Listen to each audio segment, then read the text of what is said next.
She still can't even stand. She's so wobbly. Zhang Weili is furious. She's upset. But 100%. Oh, good morning and welcome in everyone to a brand new edition of Axe Kick Picks, episode 167. Today is Friday, March 7th, 2025.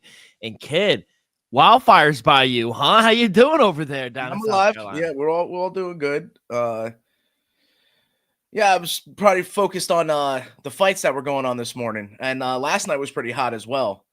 So if you want to give me I'll give you a little breakdown of what's going on this weekend besides what we're focusing on, because I think 313 is going to steal the show. But LFA 203 was last night, but Fight Pass Invitational 10 stole the show because defending CGI $1 million champion Nicky Rodriguez was submitted by Victor Hugo in overtime, which is just a credit to the submission grappling game as a whole. Currently, anybody can win at any time.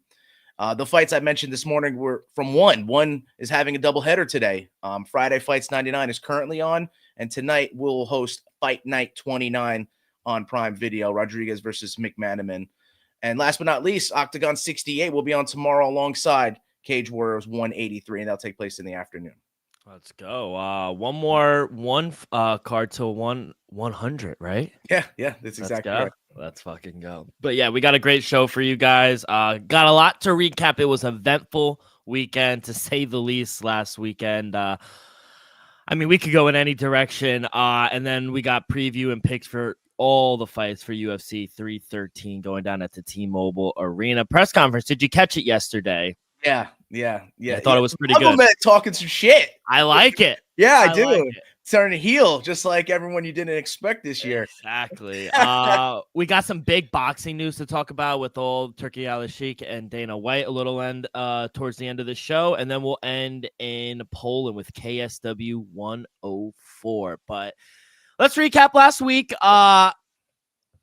I were to ask you, out of the three things, Tank Roach, UFC 103, or Cena turning heel with the Elimination Chamber, what would you say was the highlight of the weekend? Yeah, that was kind of my partial segue there. Was obviously Cena stole the show. He stole the weekend, turning heel, and the farewell tour. I think I discounted him and said, there's some, bad blood between him and CM Punk, a storyline that was brewing for over 10 years. You could have taken the easy way out, but the WWE, man, when you expect it, least expected, you know what I'm saying? Because it's just something you didn't expect. It was beautiful to see that him turn on Cody, and then also a testament to Cody Rhodes, how the execs, Triple H, Paul Levesque, and the WWE, the TKO, how they feel about Cody Rhodes as a champion, that they're confident in allowing Cena to turn heel on him. So I just think they're in a good position right now. WWE's on fire, They're and on fire. Cena stole the show. Cena turning heel. It definitely took the headlines of the weekend. I would agree with that, just because the numbers it was doing on social media was insane. That video, I mean, he said, go fuck yourself, Cody Rhodes said, and then the boss went with the double finger. The double finger was Travis crazy. Scott popping his eardrum. Receipts. Receipts, and bro, hold the punches back. That's why you can't let people like unprofessionals start doing it. I get what they're trying to do, but bro, you pop the fucking guy's eardrum. Like, chill the fuck out. Yeah, and then trying to lift him up too, and then John's like, no, keep him down. Like, what are you doing? Get out of here. They're trying to do like the whole Dennis Rodman NWO thing, and it just wasn't. Yeah, Travis Scott isn't 6'6", 300 pounds, who could rebound over Charles Barkley. You know what I'm saying? So different. He's whack in my opinion. I'm sorry. Yeah, he's whack. Yeah, but what was I going to say? Do you think this is the greatest heel turn ever in company history, bigger than Hulk Hogan? Oh, man. Yeah, that's the one that, everyone was bringing up. Everyone was saying, this is shades of Hollywood Hulk Hogan, turning on everybody. You could, say, I guess, The Rock, in a sense, turning corporate, But yeah, I can't think of another one. Maybe besides Shawn Michaels when he was with the Rockers with Marty Jannetty and super kicked him, Sweet Chin Music him through the pane of glass. If you remember that, that's an homage. That's a throwback. But we'll never have someone who was the babyface for 17 years turn heel. Now they have to give him the belt. And now it seems like that's the case too, especially his sentiment towards it was, I'm going to win this title. He's going to break the record. Yeah. And you know what? You look at it, we're maybe talking about Mount Rushmore doing that in the near future. Maybe we'll lead up to, WrestleMania to do something like that. But if you were to talk like WCW, look who has the record in title reigns. Most times is 16 with Ric Flair. I think John's tied with him, right? So they're both at 16. Ric Flair is not on the WWE Mount Rushmore. I'm going to give you a little preview. He's on the WCW Mount Rushmore, of course. But, man, if John Cena goes ahead and gets that 17th title, I think now there might be no doubt of having John Cena on the Mount Rushmore. They have to give it to him now since he turned heel. I hope he changes his whole gimmick now. I hope he changes his outfit. Yeah, new theme. Yep. They're going to give him the partially heel, though. Remember the doctor? In early Cena days. I think that was to get him away from the prototype from that wrestling program. I forgot why I'm drawing a blank, but it had Randy Orton, Batista, or whatever. Brock Lesnar. Yeah, when they were all coming out of there, it was Ohio Valley Wrestling. Yeah, that's where they all got their start, and it kind of blossomed into who their characters are today. So yeah, you're right. It was him trying to get out of the nickname prototype. They're gonna give him the belt. They have to now at WrestleMania, but now there's a bigger story for Cody Rhodes to eventually get it back at like a SummerSlam or something. Eventually, they're gonna have to give it back to Cody Rhodes because I think he is still the face. Correct? Cody Rhodes is the face. Yeah, currently, yeah. I mean, that should be no question. I mean, almost arguably the face of the entirety of wrestling, Yeah, 100%. CM Punk leaving AEW, but Cody leaving his mark in a manner that he has. He's leaving a legacy, and he's definitely the face right now. But you need that type of guy. John talked about it his entire career, being the one to set up, the next generation of superstars. It's interesting how Cody can kind of come full circle, set up John, and then may we see what's next after that. I mean, it's crazy to see it happen. Do you think we'll ever see a baby face for this long turn heel this late in his career? Do you think we'll ever see this again? Cody Rhodes. Well, he was kind of heel too. I don't necessarily know. Since he's joined the WWE, rejoined it, right?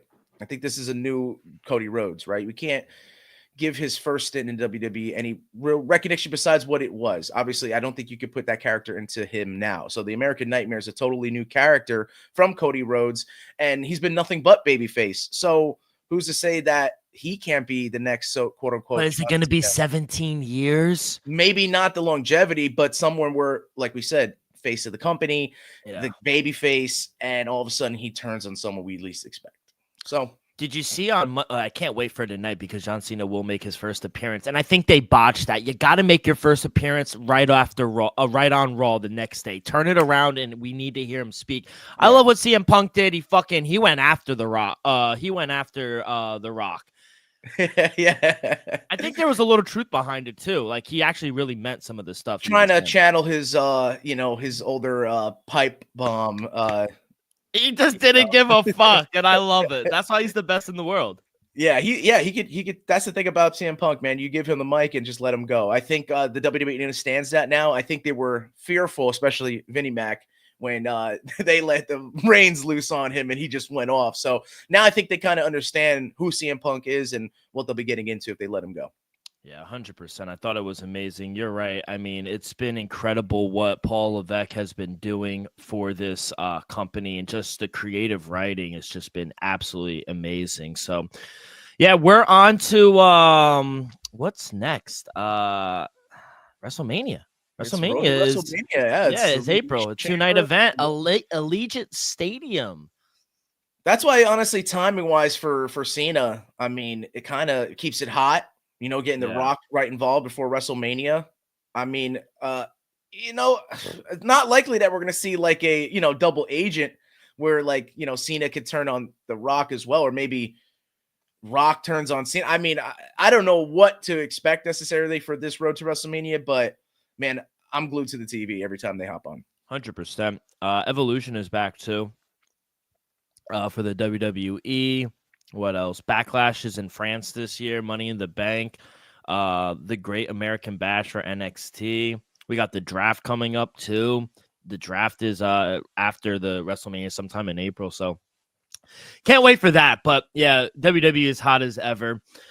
What else? Maybe talk about the knee, because that knee Yeah. from Tank Davis, I hate to segue that hard into it. No, you're good. I've never seen anything like that in my watching combat sports. I mean, like, that wasn't even that should have been a knockdown at least, you know. I would have gone as far as taking a disqualification or a point away from the guy. So yeah, I mean, so for people who didn't know, Gervonta Davis and Lamont Roach Jr., they fought to a draw.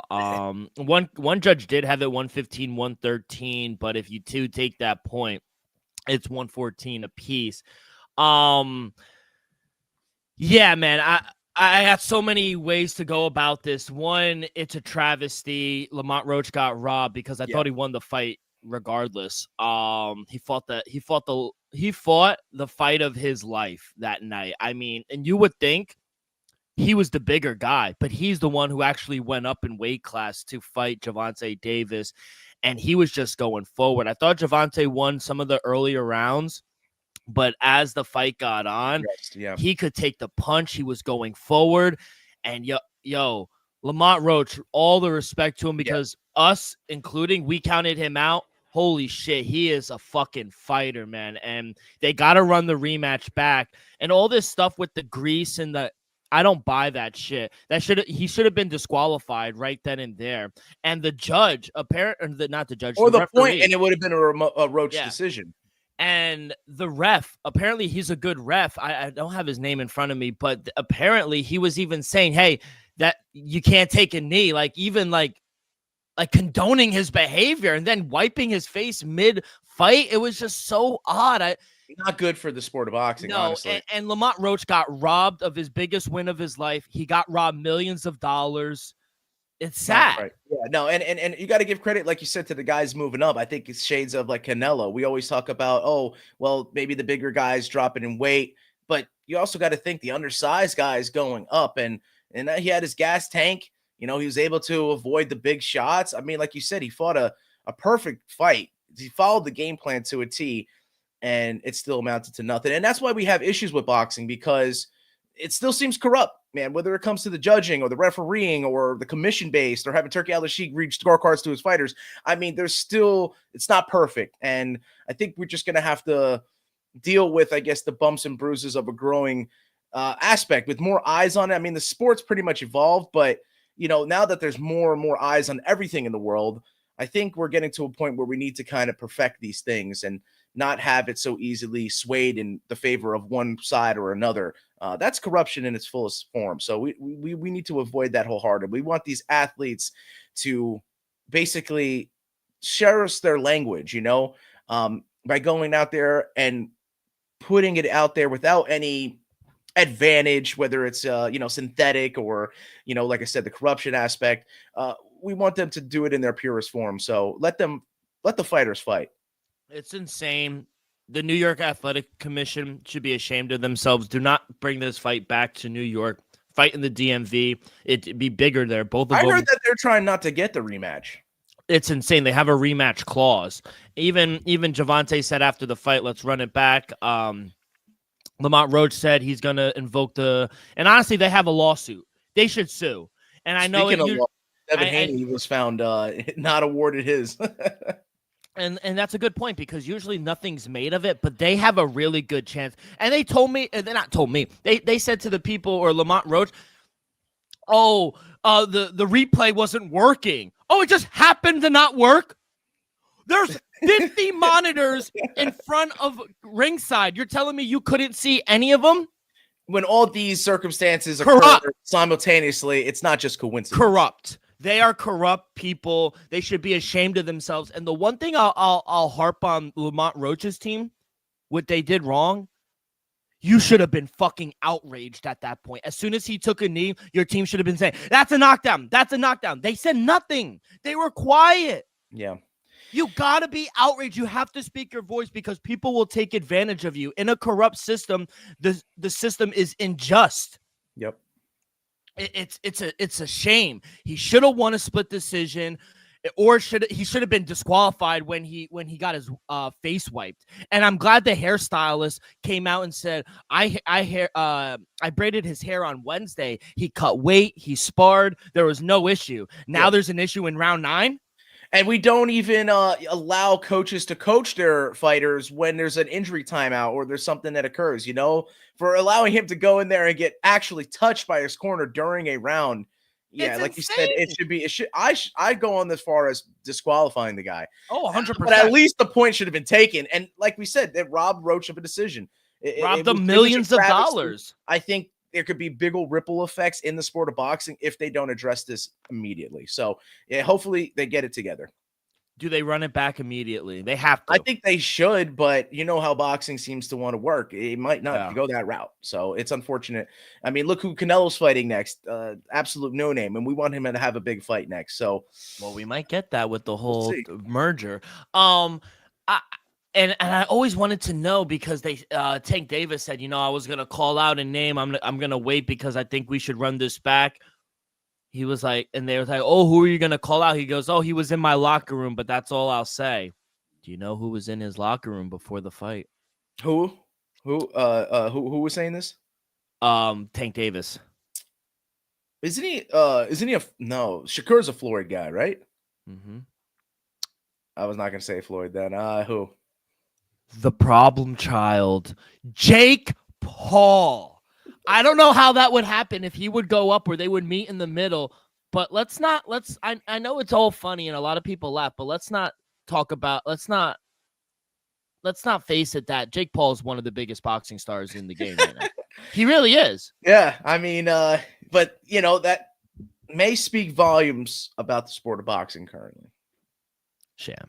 It's a sham. I mean, I feel bad for Lamont Roach on all seriousness. Like, he got robbed, and I know hopefully something happens, but never go back to Madison Square Garden or the Barclay. It was a travesty, the New York State Athletic.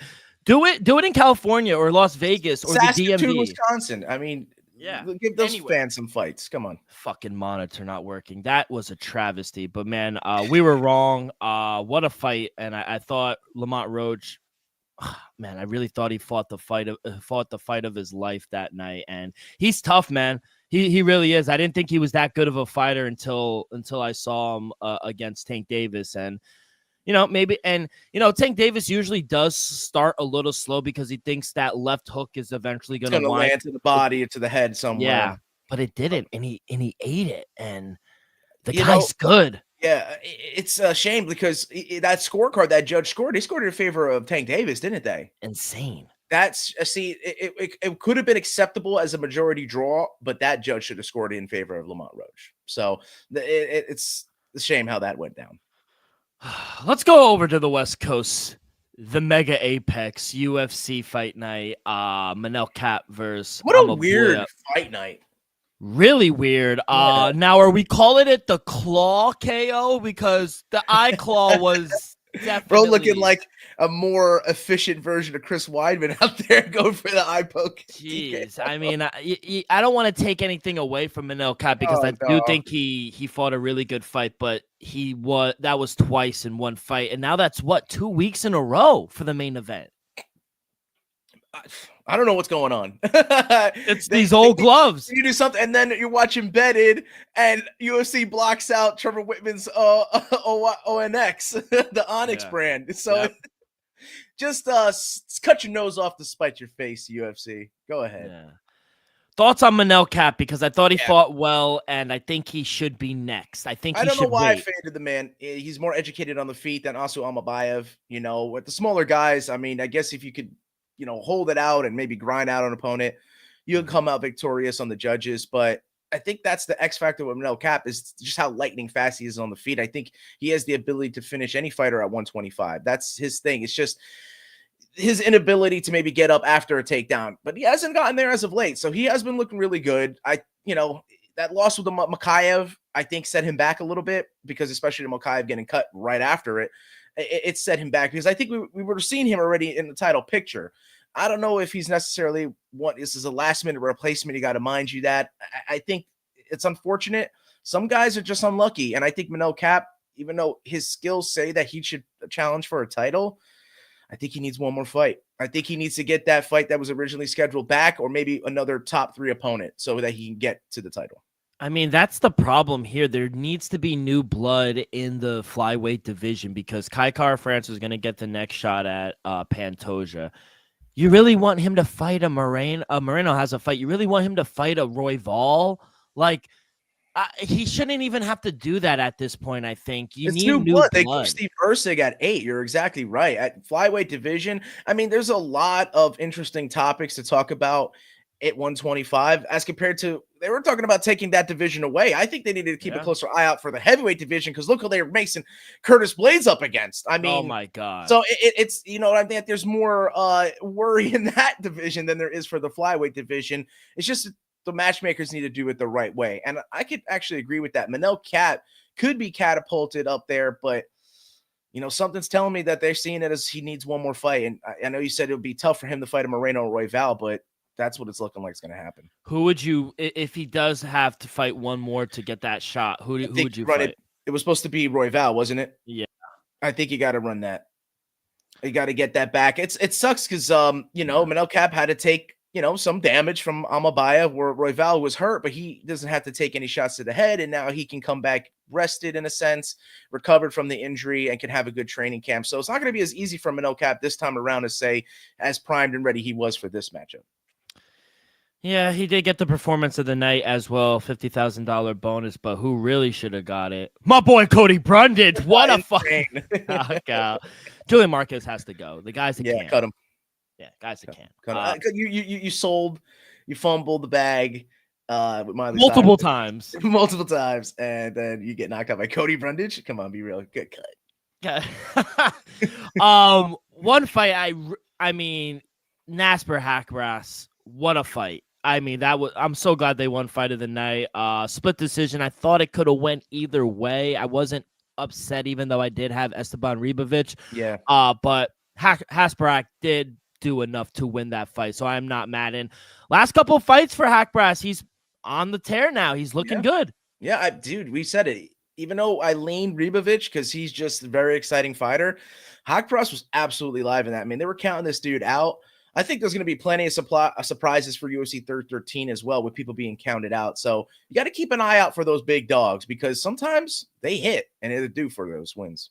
Shout out my boy Hyder Emil got the split decision win plus Gomes 185. Like he's so skillful, but he just never puts it together. And nor does he have very lackluster. Yeah, he doesn't have that killer instinct, man.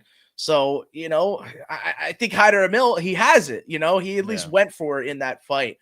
And you didn't see that out of Gomes, who, if he at least had that dog in him, he would probably come out victorious on way more fights with the skill level he's at. Man, I was very disappointed in our boy Danny Barlow. Shout out Sam Patterson, though, man. Big win. He gets the KO in round 1, 3 minutes in. Danny Barlow just didn't have it from the get. It didn't look like it. He just it's an off night, but I think maybe discounting Sam Patterson as well a little bit. Yeah, a little bit. Right? He comes out in his debut and he gets knocked out. And I think as soon as we saw that, we just completely sold on his stock. But now, what is it? 2 wins back to back. First with that submission and now getting the knockout. I think if we see him get a decision, Sam Patterson is kind of a dark horse with his ability to get the job done any which way. You know, he's got the length, so he has size in that weight class. And beating a Danny Barlow, who like you said, I was high on. I've only seen him get knockouts with that left hand of God, speaking of his nickname. But Sam Patterson countered with the right hand of God. Another Austin Lane. Get him out. Get him out. Good knockout by Pinto. He does get the performance of the night. Nice $50K bonus. Yeah, get this guy out of here, right? And yeah. It should have been after what is it? Did he fight like one of the Tafa brothers and I poked his head in? Like, and I poked him like 20 seconds in. Guy doesn't even know. Yeah, and then a bunch of decisions before that. So. Yeah, Chip and Matascal, good decision win. Lucas Almeida, he gets a split decision loss. Shout out Danny Silva. Yeah. Our girl, Andre KGB Lee. She's another one. I hate to say I love her smile, but she's a can too. I mean, 7 losses in a row. I mean, she's on Sam Alvey territory. Am I wrong? Tony Ferguson territory. Oh, I didn't want you to bring up the legend El Kukui. Big fight against Dylan Danis. Watch GFL, out. baby. Yeah, watch out. What I was really honestly, two things. One, I was surprised Charles Johnson was on the first fight of the night. And two, I was very surprised the way he came out. He did not look good. Yeah, sluggish. But I think you can't take out the Tajik Temurov. He's got a lot of fights under his belt. So, yeah, making kind of a name for himself in the UFC is going to take a little while, but he's seen a lot of combat. So he's definitely competent when he gets in there with the who's who. 100%. So overall, 2-1 on the night for me. I hit on the Manel cap and the over. We lose on the Esteban Ribovic and Haksparak. We got the over in the round, but Esteban didn't get it. And then we hit on a plus 185 Hyder and Meal. So 2-1, positive week overall for not the best fight night, but there's still money to be made. How did What's you crazy is you had 3 picks and got as many wins as I did with my 12. I went 2-10. You went 2-1. So Wow. thanks for doing that. Wow. But Elimination Chamber, I went 2-2. So Elimination Chamber 3-1, and then 0-2 for Tank Davis. I mean, but we I won't incorporated that pick in my overall Yeah. for the weekend. So overall, We'll not get it too back. bad. We'll Yeah, get it we're getting back. Slow and steady wins the race, kid. Slow and steady wins the race. Anything else over the weekend that I forgot to hit on or touch on? I think that was pretty much it. You know what I mean? Yeah. I'm just trying to keep an eye out on some of the submission grappling events that are taking place. You did mention karate combat, right? You know, I think maybe if anything that took place the night before we had our last show. And I mean, you know, the pit submission grappling, Robellis to Spain constantly knocking out his opponents. Yo, within he 10 is seconds. fantastic. Yeah, he's not in the perfect for that UFC. sport. Can't handle the takedowns. That's the thing. So yeah, if you just have no fear of the takedown, just throw everything in the kitchen sink to it. Yeah, he's insane. Crazy. All right, kid. Before we get to UFC 313, a quick word from our sponsor. We are brought to you each and every episode by Viva Tequila Seltzer, the most refreshing hard seltzer on the market, hands down. There's no wonder why Viva was voted #1 hard seltzer in the world by San Francisco World Spirit Competition. With only 88 calories, 0 carbs, 0 sugar, and a light 4.5 ABV. Viva is the perfect drink for your post-game celebration, as it was created with that active lifestyle in mind. We flavored tequila seltzer because flavor is the spice of life, and we like our drinks with just a kick, just like how we like our lives, whether it's Huckleberry playing a round of golf with the boys or Coconut watching UFC 313 this weekend. It doesn't matter. Our favorites pair perfectly with that Artisanal Blanco tequila for that subtle and refreshing drink. Our belief here at Axe Kick Picks and at Viva is to live long, live well, and live it up. All right, kid, let's get to it. At the T-Mobile Arena this weekend, Alex Pereira taking on my boy Magomed Ankalaev. By the way, you mentioned him. I love the little heel that he was playing. He was talking about, well, you got to go back to the tire shop. I was like, yo, this guy is talking. Like, he better back it up tomorrow night. He better back it up. Yeah. Early prelims start at 6:30 on ESPN over here on the East Coast. Prelims start at 8, and then main card live on pay-per-view 10 p.m. My mic is hot. Joe, I will let you lead it off. You know, I got to get involved in the first fight of the evening, man. UFC 313. Here we come. In the fight capital of the world, Las Vegas, Nevada, man. Let's do it. So this first fight, it's going to take place in the middleweight division. We have Ozzy Diaz here at a dog price. I see it when I see it plus 165-ish, maybe swelling more because a lot of people are going in favor of the Jordan Santos on minus 180. And, you know, every time I see the Jordan Santos fight, I feel like I'm just like grinding my teeth. It's like you're waiting for this dude to get knocked out just because how clunky he looks in there, but he finds a way to win every time. I gotta go with that feeling that he's gonna get caught sooner or later. And if you look at Ozzy Diaz, he has 100% finish rate.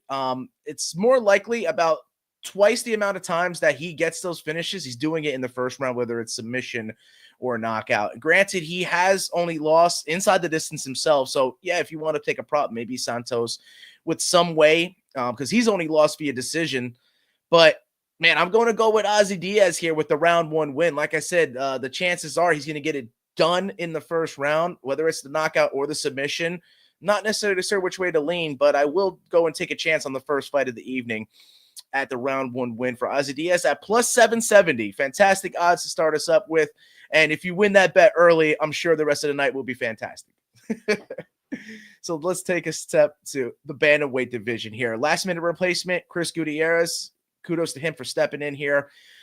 I got him at a dog price at plus 120, taking on John Sexy Mexi Castaneda at minus 110. Am I correct about this? What I'm seeing? Odds have now swapped. Gutierrez is the favorite and Castaneda is the dog. Is that what you're seeing? Gutierrez, he is even money, plus 100. John Castaneda, minus, yeah, it's a pick, a minus 110, minus 115, yeah. And what that says to me, it does is evenly matched. Regardless of Gutierrez is stepping on a short notice, he's got, kicks, what is it? The kick finishes, leg kick finishes, some of the few in the, the UFC's history. He's fought very high level fighters. I mean, he's technically retired, Frankie Edgar, right? I mean, he's got some notches on his belt.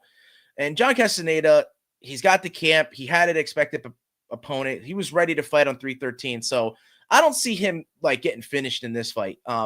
Gutierrez, as high of a level as he fought, I don't necessarily see him getting finished in this. So I know it's very chalky, but I got to take the over 2.5 rounds. It's minus 270. If you want to even squeeze it to the fight goes the distance, I would even do that because, like I said, I think it's a very closely contested match as the points indicate.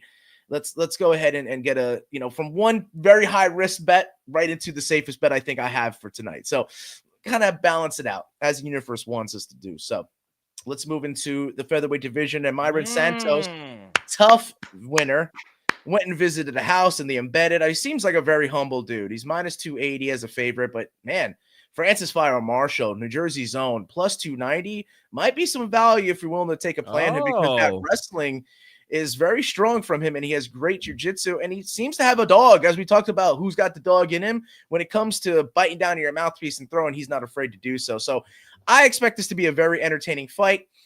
Man, a finish could be on the table, but I'm going back to the well, taking it over 2.5 rounds at minus 170, working those, odds down, trying to get them better for you and taking these totals. And I see a very competitive fight again here. I like Myron Santos a lot. I think it's going to take a lot for him to submit Francis Fire Marshall. So I think his path to victory more should be on the feet. But I say if he gets taken down, Francis could grind him out. So I like the over 2.5 rounds at minus 170. Didn't know which way to lean. I think it reaches the judges. I gotta play it here for you. Live. You didn't have nothing before. No, I didn't, but I was like, who am I not to be fading Francis Marshall? I mean, Santos, Myron Santos? Of course. I mean, Ultimate Fighter champion. He won the last fight via KO TKO. He's explosive. He's athletic. I think he has great knockout power. I just think this is a bad matchup for Francis Marshall, who you mentioned. Great grappler, but he's a better grappler than striker. He gets pieced up on the feet. He gets hit a lot. He can grind out, but I don't know if he's going to be able to survive that long against Santos. So I'm going to take Santos inside the distance at plus 165. Nice. I like it. Trying to get that dog price from a pretty heavy favorite, moderate favorite, man, in Myron Santos. Deservingly so. Yeah, tough winner, man. Not many of them. Only about 30 right now, 31, right? So let's go to Marshall gets cut after this loss. If he loses, yeah, man. I think that's partly why I think him biting down his mouthpiece and, slugging it out might be because he's fighting for the contract. So we'll see. A great white next, baby. Man, I can't believe these odds, man. Alex Morono in the welterweight division at plus 600. I mean, I get Carlos Miranda Leal minus 575 coming from the PFL, putting on that fantastic performance. Well, not necessarily fantastic. They sided with Henat Fakhretdinov, right? Yeah. And they stole that fight from him because Carlos Leal won that fight. I don't know Robbed. what fight the judges were watching there, but Leal won that fight. And so maybe they're looking at Leal like he's going to be hungry to come in here. He's got some tools at his disposal, but the great white, man, he always comes out ready to fight. I mean, there hasn't been a time that I've seen this guy not ready to fight. They're just counting him. I think he's live. I really do. The experience in the UFC, the ability to finish on the feet and on the ground, has the cardio. I think you saw a little bit of Carlos Leal fading in the third round of that fight. Maybe that's why we went to him, not Fakhretdinov. But I don't want to pick a side. Yeah, I don't want to pick a side here. Going again 3 times in a row back to the well. Over 2.5 rounds at plus 105. I haven't yet to see the finishing capability of Carlos Leal, but if he's durable enough, Alex Morono doesn't have the most power. It's going to be a, rear naked choke finish if he gets it inside the distance. So less likely either fighter finishes one another. After a first round finish, if mine's correct, might have to go get some beer. You might have to take a little break because I'm seeing some decisions in the next couple of fights. So yeah, over 2.5 rounds at plus 105. Got the odds all the way from minus 270 for the over 2.5, minus 270 to plus 105. Let's do it. Middleweight matchup next. Dan Bruno, the Hulk Fajeda, is plus 130. He's taking on Arman Superman Petrosyan at minus 125. Well, let's just face facts. Arman Petrosyan is a way more decorated striker, probably more competent on the feet, paces himself better. He's got great cardio. Bruno Ferreira, he lives up to that nickname, Hulk. He's going to have to go and Hulk smash this dude to win. I think it's going to have to be one way or the other. Bruno Ferreira knocking him out, which you don't normally see Arman Petrosyan get knocked out. I think that was just, him getting caught by that double, back fist from Shara Bullet. Jesus. Which, it's unfortunate for Petrosyan having to get caught in the end of that. But, man, two very high-level strikers. I just don't think Petrosyan is going to let that get to him this time. I don't think he's going to let the power of Fajeda kind of, for standing on the feet and just outclassing this guy. So I don't know if he'll be able to finish Bruno Ferreira. He seems always durable, big head that he has, but he also has big power. I just think less ways to win for Ferreira. It's not one I want to put my money. I'm going to go Arman Petrosyan here via decision at plus 260. That's 4 decisions in a row that I'm predicting, but this one seems the most likely. Yeah, I got to play in this one. I think if Petrosyan can avoid the power, like you were saying, and the takedown attempts from Ferreira, I think he should win this fight. He does have good Arman Petrosyan. He does have good takedown defense. He's the much better striker, in my opinion. He also rarely makes mistakes. That's what I really like about him in this fight. His fight IQ is really high. On the other hand, Bruno Ferreira, he tends to be a little reckless in there. So I always, not just this fight, in all of my handicaps, I usually don't take the less reckless fight. I usually take the less reckless fighter. We'll talk about that in the co-main event. But I'm going to take Petrosyan here to bounce back. Tough loss against Shara Bullet, but I do think he gets back in the win column. So give me Arman Petrosyan on the money line minus 135. I like that. You're playing it safe. If he does catch the knockout, I don't know necessarily if the submission's on the table, so you can even slice it down to the double chance. If you feel confident, it'll go on the feet, all 3, and inside the distance there. I don't think the submission's on the table for him, but yeah. If we're on Arman Petrosyan's side, let's hope we cash together, buddy. Let's go. Now we have the next fight here, man. Flyweight division. Mm-hmm. I'm interested to see this fight, man. Ray Chisara plus 165 when I saw him taking on Joshua Van is minus 170. I don't know why the odds aren't a little bit closer because it is a clash of styles here. I think, Josh Van does have some good takedown defense, but if you let Ray Chisara take you down, I mean, his path to victory is pretty clear. A lot of these Japanese dudes coming out are competent at wrestling, and they do find a way to submission. So, like I said, if Ray Chisara plays his game, I think he could submit Josh Van. But if this stays on the feet and Josh Van can deny those takedowns, the volume and the pressure are going to amount too much. I don't think Chisara is going to be able to handle all 3 rounds. I really think that this is a fight that is surprising to see end inside the distance, but that's what I'm projecting. I'm saying that this is going to go under 2.5 rounds at plus 165 for the 125ers. I think we're going to have an exciting fight here, but I think one side is going to get it done in their way. Like I said, Josh Van with the stand-up or Ray Chisara with the grappling. So now let's go to a very volatile weight class, more so than the flyweight division, and that is in the heavyweight division where Curtis Blades is a minus 300 against Rizvan Kunayev, plus 275. This fight was supposed to take place in February. Rizvan Kunayev beat Renan Fajeda, when he was juicing, right? He was completely a different body type than he is now.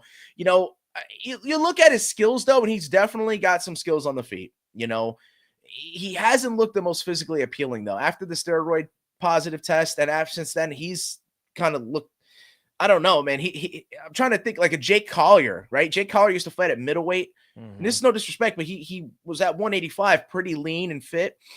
And then he's next time fighting in the UFC at heavyweight with a lot of fat on him. And that's what you're seeing with Rizvan Kunayev, from a dude who looked really in shape, like a, who's your boy? Dennis Goltsov, always in shape at a big heavyweight guy.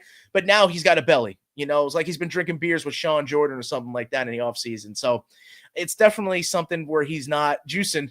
And I think if, you know, Free Jug Sport International wants to live up to USADA, their testing should be stringent. This dude should not be on the sauce again. But like I said, he is a little talented on the feet. The only way Curtis Blades has ever lost in his career has been via knockout. I am definitely leaning Curtis Blades here. My official lean is going to be Curtis Blades, but I am playing it safe as an official play to the fight to end KO at minus 130. So nice. Either way to get the job done on the feet, I think that's the way it goes. Or a Curtis Blades ground and pound knockout. So, real question. I don't have a pick for this, but why do you think the brass forced him to take this fight? Curtis Blades? Why is Curtis Blades number 5 heavyweight in the world fighting this guy? That was the only argument I think I heard was that if Rizwan Kunaev beats him, it's like, oh, well, he beat Renan Ferreira. And I guess some like sort of line connection to Ngannou that, oh, okay, well, we're better than we don't need Ngannou. Like every fighter we even have is better than him. You know what I'm saying? Yeah. So I don't know how it can be when Renan Ferreira got completely demolished by Ngannou. So I've heard inklings of that, but it doesn't really correlate. It's insane to me. I don't know why you would take it if you're Curtis Blades. I maybe he got paid. Maybe got paid some good money. I actually doubt it. I think you're right. I think they may have forced him to do it, or you know, after getting as they did, he did a favor for the UFC taking the Tom Aspinall rematch. They're now like, look, we'll get you paid on you can knock this dude out. You know what I'm saying? Like maybe the UFC knows the brass is like, hey, we'll give you one back. We're a guy who's unranked with undeserved a top 5 kind of fight here or outside the top 5 slightly. It doesn't make sense why Rizvan's getting this fight. So yeah, Curtis Blades was it's either one side of the coin, right? It's either that he was done a favor or not a favor, right? So I don't know what to make of it, but I do see the fight someone getting knocked out. So now we're at that was the main event of the prelims. Am I right about that? They did the heavyweight to cap it off. And the first fight of the main card is going to be King Green and Mauricio Ruffi. Is that what I'm seeing? Hello? Yeah, no, you're right. It is. It's the main. Okay. I just wanted to make sure. All right, I was on mute. You're good, bud. So, yeah, lightweight division, man. King Green, plus 390. Another guy they're counting out who was a UFC vet, alum. I think it's the hype on the fighting nerds. Mauricio Ruffi, probably the most volatile guy coming out of the camp there. Minus 425. I think a lot of people expect him to get the job done here with King Green, but don't let the vets fool you, man. Especially King Green. Man, that hands down style, man, he draws you into a brawl. And a lot of the times he comes out victorious. And if you've seen a past couple of times for Mauricio Ruffi, he's kind of gassed. He goes out there and tries to knock you out in the first, starts losing in the second. And by the third round, I mean, he's completely out of his element. So I like here neither guy getting each other out of there between the first and the half of the second round. I go over 1.5 rounds at minus 170. But like I said, if that's going to happen and we start getting into the third round, you're going to see King Green show up a lot more. And I think that's a good pick for me. At plus 390, I see King Green finding a way to get a finish in the third round. You mean if you want to go specific and take him with the KO or go even further with the KO in the third round, I'm sure you get some crazy plus money because right now at Moneyline, it's safe to bet him at plus 390. So you're still making some good dog money. More skilled in a sense. Like I said, when it comes to just brawling out and like taking one to give one, I don't know how many he would want to take early from Mauricio because that might not bode well for him. But I think if he can survive, like I said, the first, second round, I do think Mauricio's best chance to win if he doesn't get him out of there early is to dominate those 2 rounds so that he can win the judges' scorecard. Because I think there's something's telling me that this third round here in this fight is going to be all King Green. And if that's the case, it could be up for fight of the night because, man, those comebacks tend to win them. And I'm just going with an OG of the game here to get it right. So give me King Green at plus 390 and over 1.5 rounds. It's all official. Real quick, kid. Big favorite, and I think for a reason, Mauricio Ruffi. I mean, I love the fighting nerds, and I just feel bad for King Green. I mean, the UFC set him up in a glue factory for this one, you know, sending out an old guy against a young killer. Ruffi's nickname is One Shot for a fucking reason, Joe. I mean, you know, I get it. He has the experience, King Green, 50 pro fights under his belt, but he has too many miles on him and his chin to survive against Ruffi, in my opinion, who's 10 years younger than him. eventually I do think Ruffy's shot is going to find the mark. So I would take inside the distance, maybe a parlay piece via KO, TKO, whatever you want to pick. But I think eventually in the 3 rounds, I think Ruffy is going to get to King Green. That's 2 live bets today. I love it. Let's go into the strawweight division next, man. Amanda Lemos taking on Yasmin Lucindo. I saw earlier this week at a pick'em, but the current odds have Lucindo as the favorite. And that's who I'm siding with. I think that the takedown could be a factor here. Amanda Lemos seems to have a little hole in her game there when it comes to being threatened by submissions and when she gets put on her back. But when it comes to the feet, she's definitely got a little bit of an advantage to the power department. Yasmin Lucindo has seemed very competent defensively, and she seems that she's able to avoid dangerous situations and find a way to get the fights to the mat. But I think it's just that. It's Amanda Lemos finding a way to try to knock her out. But Yasmin Lucindo with more ways to win. I'm going to take her. Like I said, it was at a pick'em, but right now she is a slight favorite. So give me Yasmin Lucindo. Yeah, no play there. The featured bout right next is back to the lightweight division where Jalen the Tarantula Turner is -120, where I saw him. Ignacio Bahamondes La Jula is +105. Actually, that's not the case. It's flipped. Yep. Right now, Bahamondes is -120. And Jalen Turner is now the dog. And that's what it was, man. I think a lot of people don't understand how good Bahamondes is. So I'm so glad to have taken him at +105 because I'm all over him. I think he could submit Jalen Turner. I think he could win on the judges' scorecards based off skill and determination, and there's a chance of him knocking out. So give me the money line for Bahamondes.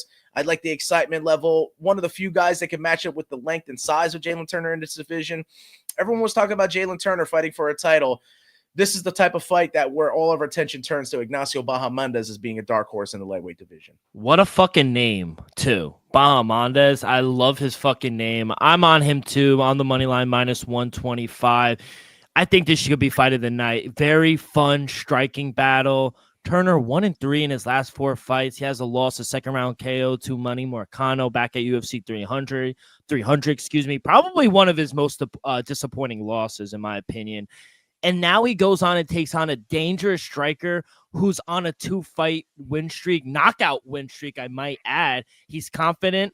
And if this fight standing up, unless Turner tries to wrestle, I don't see where Jalen Turner is going to win this fight. I'd say it's a coin flip of a fight, but if it stays on the feet, I think Bahamondes is going to pick Turner apart throughout the 3 rounds. So he could try wrestling. He has good takedown. He trains with the champ. That is, remember the name.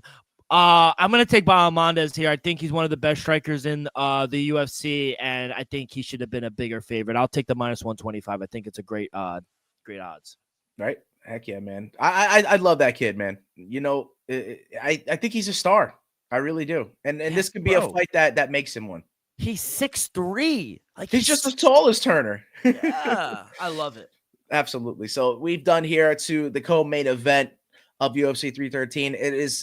It's technically a lightweight fight, but I think these guys are doing a different weight, are they not? No. It's still at 155? Yes, sir. Yes, man, sir. Shout out to Fiziev for being able to make that weight.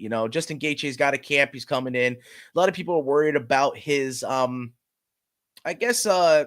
the brain, the trauma that he's endured. That knockout, people are saying is life-altering, takes years off your life. You may never be the same or be able to take another shot like that. And, I mean, it's just crazy how this game works. Gaethje kind of did it to Tony Ferguson, as you didn't want me to mention earlier, but it seems like if that is the case for Justin Gaethje, Max Holloway did it to him. So it's just a crazy thing, man. I don't know how else to explain it other than it's either he's going to have it still or it's done, and that's why I can see that he's the dog price right now at +145, and that Fiziev coming in a short notice is the favorite.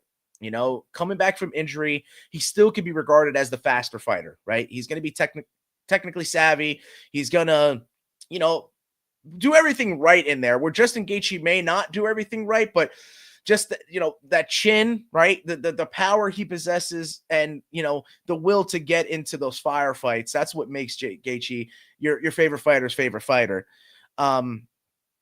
Look, Fiziev is going to have a lot of speed. I think Gaethje may come out a little attentive in there based off, this is his first fight back after the knockdown, as I mentioned. Yeah, I think a lot of people are expecting this fight to end inside the distance, but it's only 3 rounds. It was supposed to be 5. We're only getting 3 here.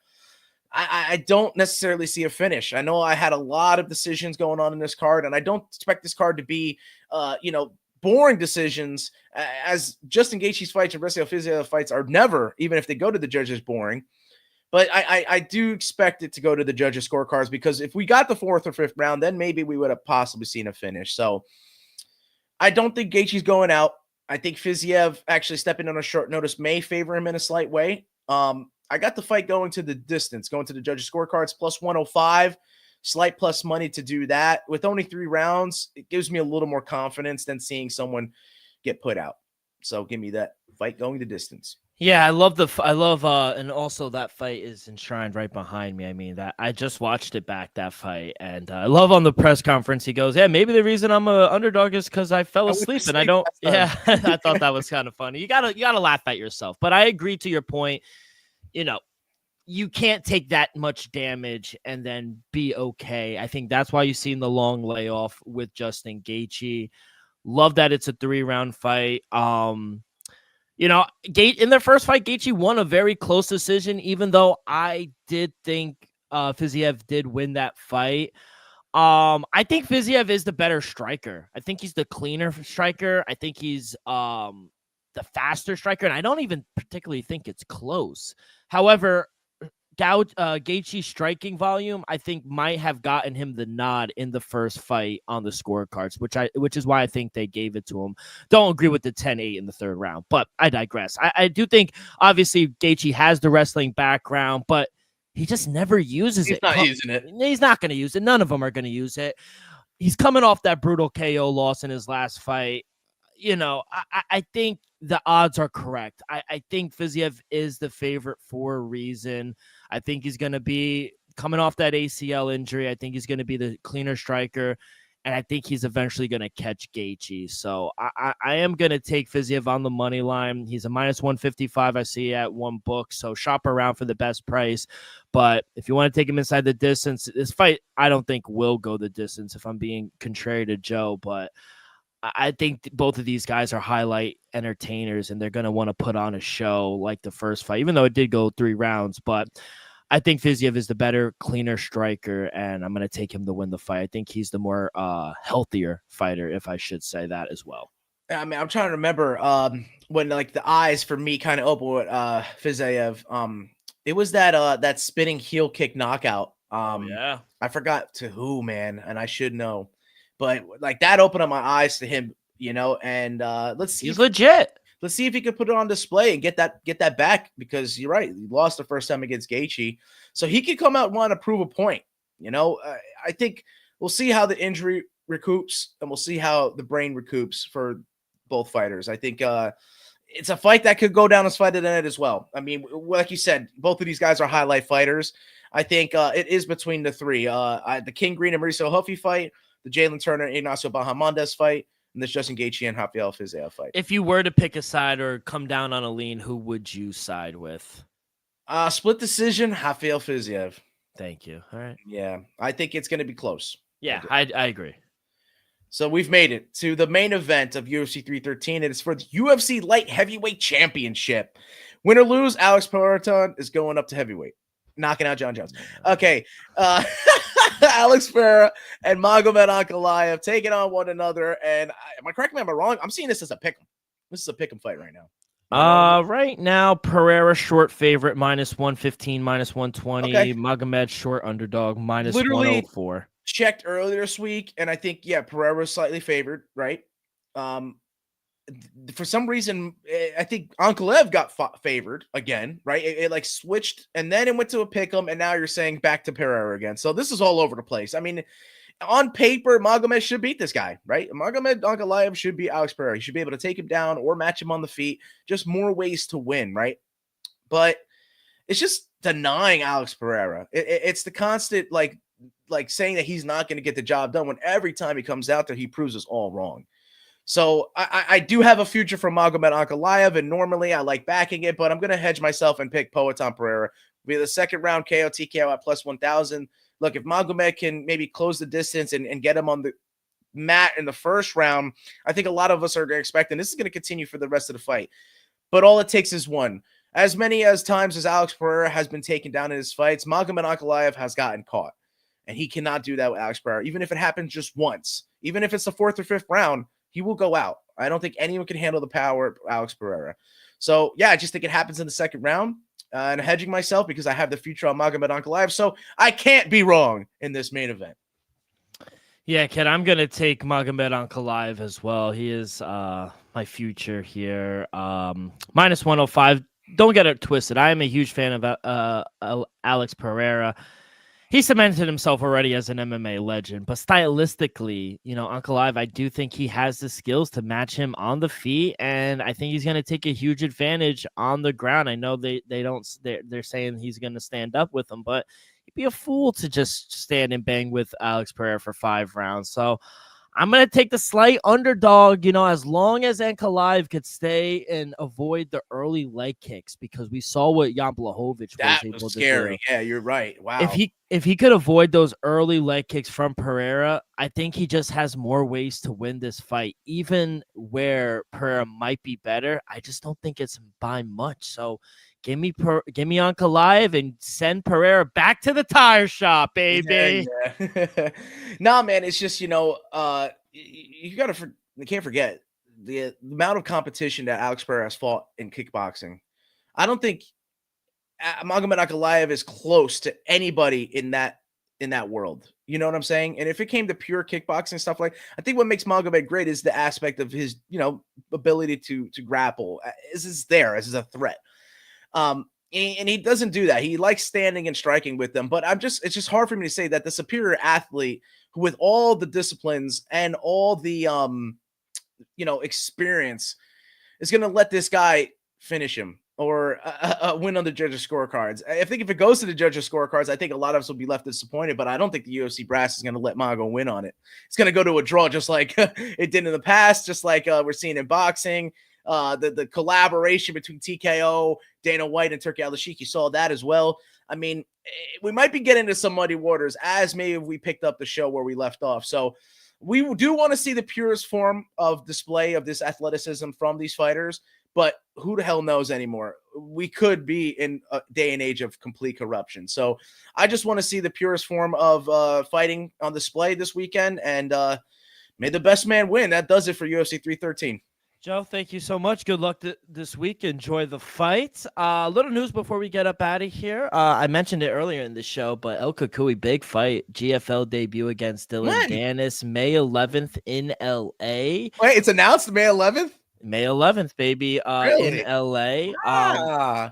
Got a date, and Dylan Dennis is going to take both of these fights. He's going to box KSI in a few weeks in Manchester. He got slapped in the face. Did you see that by a pancake? And then he's also going to take the fight with El Cucuy. I mean, I love it. I think this could be a nice refresh start for Tony Ferguson in a fight he could definitely win. I don't like it. I don't like it, man. I think Dylan Dennis is going to beat Tony Ferguson. Wow. But when it comes to the boxing thing, even if Dylan Dennis find a way to outpoint KSI is going to win that fight on the judge. No one's going knocked out in that fight. There's no way.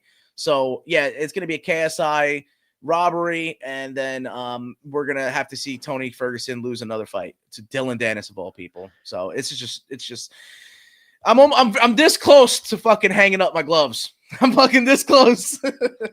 We got to fight UFC Mexico March 29th. Raul Rojas Jr., they had to get him on the card. He's going to take on Vince Morales. A little step up in competition for Raul Rojas Jr., but I like the fight for him. Yeah, I'd like the fight, actually. I think the ship has sailed on Vince Morales, so yeah, going to definitely take Raul Rojas Jr., and I think any shape or form may to do a little more evolving on the feet, so he can get some TKO finishes, but that grappling is supreme. So yeah, it's probably a double chance type of bet, submission or points for Raul Rosas. UFC Kansas City, April 26th. Rude Boy, he will take on Nicholas Dalby. What a fight. I love that fight. Yeah, fantastic fight. Two guys we know and love. I don't know which they're leaning at. I'm expecting fireworks. I would hate for it to go to the judges, but I mean, 3 rounds of spectacular fighting. I wouldn't mind it with these two guys. So, hey, I just love the fight. 2 great fighters. Yes, sir. And then, like I said, Dana White and Turki Al-Sheikh, they are in the boxing world. It's going to be run by TKO and Turki Al-Sheikh. No more 3 letters, WBA, WBC. This will be the best fight, the best. It's a highly structured system. I think it's going to develop new talent around the world, including athletes, academies. I think it's going to give all access to all boxers everywhere. They're going to be able to use the UFC Performance Institute, worldwide combat sports training, research, rehabilitation, nutrition centers, the production, the media team, everything. I think it's going to deliver a really best experience and top tier for boxing. I would, if I'm Golden Boy, I know a lot of people like Golden Boy, Matchroom, Queensberry, they're gonna be like, no, everyone's still gonna want to be with us. Watch out. They have Dana White and they have the resources now. They have Turki Al-Sheikh. I think Oscar De La Hoya may need to tuck his tail and maybe try to succumb to Dana White. I know they've butted heads a bunch of times, but yeah, I see that being one of the first promotions to go if everything works well for TKO in this boxing route. I mean, yeah, it could allow for the best to fight the best, similar to how the UFC does things. I mean, if they're able to pay I have more belief in these guys setting up the boxing fights legitimately than I do of that fight taking place at all between Tony Ferguson and Dylan Dennis. We have yet to see a GFL fight. I mean, they could have just, basically LARPed a fantasy draft. You know what I'm saying? So wow. I don't have much belief in it until it happens. I always like saying, prove me wrong, because I could be very skeptical at times. So yeah, I have more confidence that TKO, Turki Al-Sheikh, Dana White, and that group and that lot will get it done over the likes of GFL. Yeah, cannot wait. More details to come on the future, but yeah, we're going to get big fights, and there's a new player in town. But kid, before we get out of here, KSW 104, 1 p.m. tomorrow afternoon. What do you got? Just a little something to wet your whistle before you get into the pay-per-view that evening, but it's for the interim middleweight championship of KSW. Peter Kuberski is minus 450. He's taking on Tommy Romanowski. Tommy is plus 600, man. And if you're willing to take a dog that big, kudos to you, because I'm not. I need to get one back. I'm taking the minus 450 favorite in Q-Bear, Peter Kuberski. I think he'll become the interim middleweight champion, and then we'll see if he takes on Adrian Bartnasitsky from there. Let's fucking go, Joe. Good luck. Let's get back on the winning trail for. Oh, by the way, the grappling match, Kyle Bahayo did beat Brandon Allen, so 1-0 and 10 seconds left on my debut, baby. Let's go. I love it. Yeah, start looking into like I said, like Fight Pass Invitational, Polaris, like EBI. CJI's planning to have another one upcoming. So all the pit submission grappling, and Victor Hugo did call out Gordon Ryan. Oh, come on now. I don't know. He was commentating on the event, so let's be serious though. Come on now. But Joe, thank you so much. Good luck. Enjoy the fights, and we will see you guys on Friday.